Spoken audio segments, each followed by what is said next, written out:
믿음의 길, 천국의 길, 그 두 번째 시간으로 오늘 예수님께서 제자들의 발을 씻겨주신 그 사건, 너희 발 씻어준 것을 아느냐라는 제목으로 여러분에게 말씀을 전해드리려 합니다. 여러분들이 잘 아시는 예수님께서 제자들의 발을 씻긴 이 사건, 예수님께서 잡히시기 직전이죠. 전날 유월절 전에 예수님께서 제자들의 발을 씻겨주셨는데 왜 발을 씻겨주셨을까? 그리고 발을 씻겨주신 진정한 의미가 어디에 있을까를 여러분에게 말씀을 드리고자 하는데요.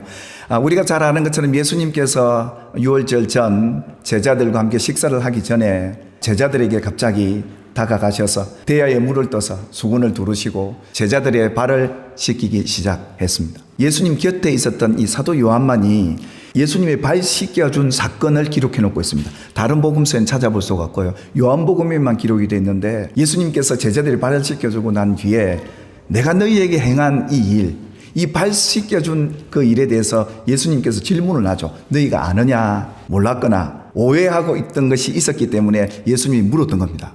요한복음 13장 7절에도 보면 예수님께 그러지 않습니까? 내가 지금 하는 이것을 지금은 너희가 알지 못한다 이겁니다. 그리고 이후에야 알게 될 것이다. 그렇게 여운을 남기면서 이 발을 씻겨 주었던 것이죠. 구약 성경에 보면 이 발과 손을 씻는 규례가 있었죠. 제사장들이 번제단에서 제물을 잡고 지성소로 들어가기 전에, 성소로 들어가기 전에 짐승을 잡았기 때문에 손에 발에 피가 튀어서 물두멍을 두고 거기에 손발을 씻었던 그런 규례가 있었습니다. 또한 이 광야 때에 백성들이 하나님 앞에 범죄하고 하나님을 만나러 들어갈 때 손과 발을 씻는 그런 규례도 만들었던 것이죠. 그처럼 정결 규례가 이 손발을 씻는 것이었습니다. 죄를 씻는 그런 의미였죠. 그런데 예수님께서 제자들의 발을 씻겨주고 계신데 베드로 차례가 되었습니다. 유독 베드로가 톡 튑니다. 예수님, 어떻게 제 발을 씻기십니까? 절대로 못 씻깁니다. 아니, 발 씻는 것은 아랫사람이 윗사람을 씻겨주는 것이지. 그래서 각 집에 주인이 바깥 외출을 하고 돌아오면 주인의 발을 씻겨줬던 일을 종들이 했습니다. 그러니까 예수님 뭐라고 답변하십니까? 내가 너를 씻어주지 않으면 나와 상관이 없다, 그렇게 합니다. 이 상관이라는 단어가 헬라어로 메로스라는 단어인데요. 이 메로스라는 단어는 뒤에 여러분 고린도전서 12장에 나오는 지체라는 말과 같아요. 내 삶의, 내 몸의 일부분이다. 이런 의미로 예수님과 네가 한 몸이고 붙어있는 지체가 되려면, 나와 상관하려면 내가 너를 씻겨줘야 된다, 이 말입니다. 예수님이 제자들의 발을 씻겨줬다는 건 뭡니까? 내가 너의 허물과 죄를 다 씻어줘야 너와 내가 상관이 되고 너는 내 몸에 붙어있는 지체 일부가 되는 것인데 네가 왜 이 발을 안 씻는단 말이냐? 그래서 예수님께서 이 제자들에게 내가 이렇게 행한 것은 너희에게 본을 보여서 너희도 서로 발을 씻겨주기 위한 그런 목적으로 내가 이 세족식을 행한다. 근데 제자들은 이 의미를 몰랐던 것이죠. 제자들이요, 이런 오해를 가졌던 겁니다. 종이 주인의 발을 씻겨주는 게 아니라 주인이 종의 발을 씻겨주는 것이구나. 그래서 섬김에 도를 가져야 되는 거구나. 그렇게 생각하고 있구나, 이겁니다. 이게 틀렸다는 말이 아닙니다. 그러니까 세족식의 한 의미는 이 의미도 있는 겁니다. 근데 예수님이 진작 원했던 것은 그런 의미가 아니라는 걸 보여주죠. 내가 주와 선생에 대해서 너희 발을 씻겨줬으니까 뭡니까? 너희도 서로 발을 씻겨주는 것이 옳다, 이렇게 말했던 겁니다. 그리고 뭡니까? 네가 꼭 신분을 갖고 높은 사람이 낮은 사람만 발 씻겨주는 게 아니라 서로 이제는 형제된 너희가, 교회 안에 지체된 너희들끼리 서로 씻어주는 것이 옳다 하시면서 이 세족식에 대한 의미를 이렇게 말씀을 해 주셨던 것입니다. 그 발을 씻으시고 난 뒤에 예수님께서 이렇게 질문한 이유가 있었습니다. 이 이유를 그들은 몰랐던 것이죠. 이후에 깨닫게 되는데 그 이유가 뭐였느냐 하면 세족식에서 반드시 알아야 될 것이 있다, 있는 겁니다. 13장 1절에 이 말씀이 나옵니다. 13장 전체에 주제되는 말씀이 이 말씀이에요. 내가 너희 발을 씻겨준 그 이유를 아느냐라고 물었던 것은 내가 너희를 끝까지 사랑한 것을 아느냐, 이 말입니다. 그래서 발을 씻어준 겁니다. 예수님이 너희를 사랑하는데 어떤 제자들입니까? 여전히 예수를 믿고 따른다 하지만 세상에 출세가 더 앞서 있던 제자들, 여전히 자기가 높니 네가 낫니 이러면서 교만했던 제자들, 예수님을 따르면서 세상에 한자리 하고 싶었던 명예욕, 조금 있으면 예수님을 배반하고 떠날 제자들, 그중 여러분 잘 아는 예수님을 팔아넘길 가룟 유다까지요. 이 12 제자들이 발을 씻기시면서 예수님은 어떤 마음이셨을까요? 이런 너희들일지라도 이렇게 사랑하고 있다는 것을 나중에야 알도록 하기 위해 예수님께서 오늘 이 제자들의 발을 씻기고 계셨더라는 것을 요한이 이걸 발견한 겁니다. 바로 이런 의미 속에서 제자들의 발을 씻겨주었던 겁니다. 예수님께서 나중에 성찬도 행하십니다만 성찬과 세족식은 결국 예수님의 십자가의 사랑을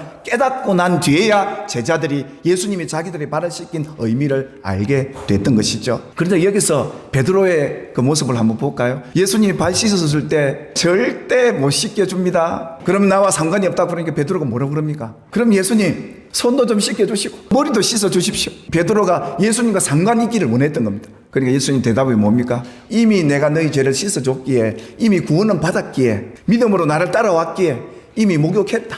그런데 네가 믿고 나를 따라오면서도 여전히 예수님을 부인할 때도 있고, 예수님과 멀어질 때도 있고, 때로는 예수님을 저주할 때도 나타날 베드로, 이 연약한 제자에게 목욕했으니까 발만 씻기면 된다. 그러시면서 뭐라고 얘기하는지 아십니까? 너희가 깨끗하다. 그러나 다는 아니다. 이게 무슨 말이면 누구를 두고 한 말일까요? 가룟 유다입니다. 가룟 유다는 이미 처음부터 구원받지 못한 제자였습니다.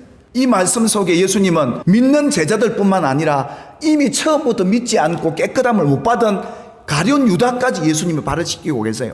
너까지 내가 죄를 다 용서해준다. 과거의 죄, 현재의 죄, 모든 미래의 죄까지 내가 다 씻어줄게. 그 사랑이 그 제자들에게 부어졌던 그 자리가 바로 예수님이 제자들의 발을 씻겼던 그 자리였고, 바로 그 의미였던 것이죠. 골로새서에 보면 사도 바울이 예수님의 사랑을 깨닫고 이런 고백을 합니다. 이 괴로움이 아니더라는 겁니다. 기쁨이더라는 겁니다. 내가 받는, 남에게 받는 이 괴로움이 그리스도의 남은 고난이라는 걸 깨달았던 겁니다. 이 괴로움이 내게 있어야 주님의 사랑을 내가 받은 자로서 깨달을 뿐만 아니라 그 사랑을 나타낼 수 있는 기회가 된다 이겁니다. 그러니 이 바울은 어떻게 받아들이느냐?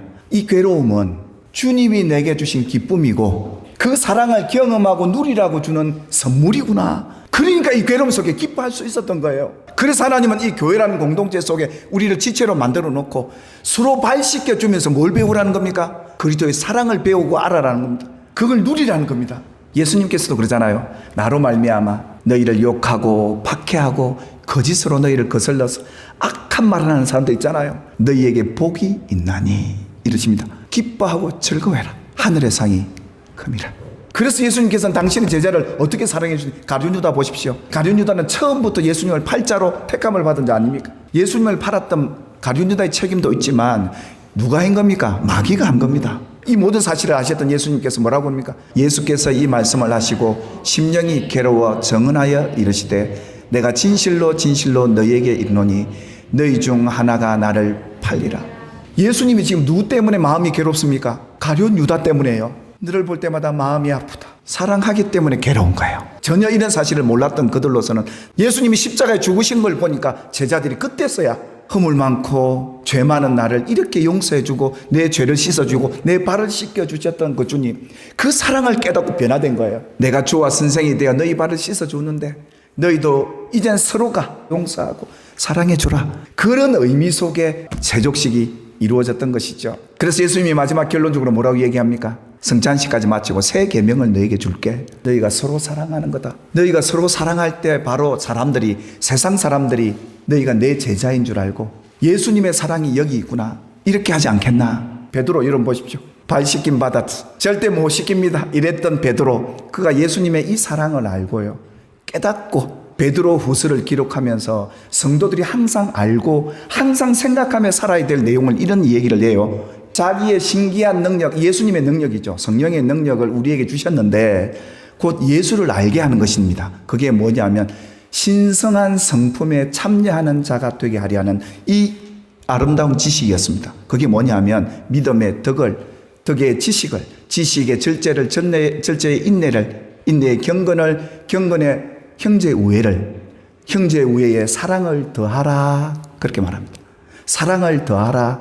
이것이 그분이 내게 주신 능력으로 주를 알되 신성한 성품에, 예수님의 성품에 참여하는 자가 되도록 하기 위해서 그의 신기한 능력을 받도록 했다. 한몸된 교회, 같은 하나된 성도들이 사랑을 더해가는 아름다운 모습, 이 열매가 있을 때 하나님의 임재는 우리 가운데 더욱더 많이 나타날 것이고 주님의 십자가의 능력은 우리 안에 더 풍성하게 나타날 줄 믿습니다. 여러분, 우리가 예수를 믿고 나아갈 때 예수님이 나를 발을 씻겨주었던 걸 잊어버리고 살아가는 사람들이 많습니다. 예수님이 나를 위해 십자가에 죽으셨다는 것이 감동이 안 돼요. 왜요? 형제들에게 사랑을 나누어주고 베풀 수 있는 형제들의 발을 씻겨주지 않기 때문에 내가 예수님 앞에 얼마나 몹쓸 죄인이었다는 걸 못 깨닫는 거예요. 이런 것이 없는 자는 맹인이라는 겁니다. 그런데 그 사랑을, 자기의 발을 씻겨주고 나를 위해 죽어주신 그 예수님의 사랑을 딱 알고 나니까 눈이 띄더라 이겁니다. 그래서 죄진 형제들 찾아가서 죄사함의 권세를 가지고 발 씻어주는 거예요. 베드로가 다니면서. 신앙생활은 다른 사람의 발 씻겨주는 행위예요. 내가 발을 씻겨주면 씻겨줄수록 그 주님의 성품에 참여할 뿐만 아니라 천국에 내가 넉넉히 들어갈 수 있는 사람이다. 성경은 그렇게 얘기하고 있는 거죠. 우리 그 나라에 넉넉히 들어갈 수 있는 저와 여러분이 되기를 주님의 이름으로 축복합니다. 예수님이 제자들에게 이런 여운을 남기잖아요. 네가 지금은 믿는다고 하지만 아직도 세상 욕심 많고 교만하고 예수님을 위해서 충성하겠다는 사람 다 떠났지만 예수님이 뭐라고 그러십니까? 이후에는 알리라. 예수님은 지금도 여러분의 발을 씻겨주고 계십니다. 우리 그분 앞에 가십시다. 그리고 그분의 씻음을 받고 이제는 또 서로 발을 씻겨주는 이런 사역을 감당하는 예수님의 참 제자들이 되기를 주님의 이름으로 축원합니다. 하나님의 능력이 여러분에게 사랑할 수 있는 은사 주셔서 우리 앞으로 살아가는 삶에 아름다운 사랑의 열매들이 가득 맺혀지기를 주의 이름으로 축복합니다.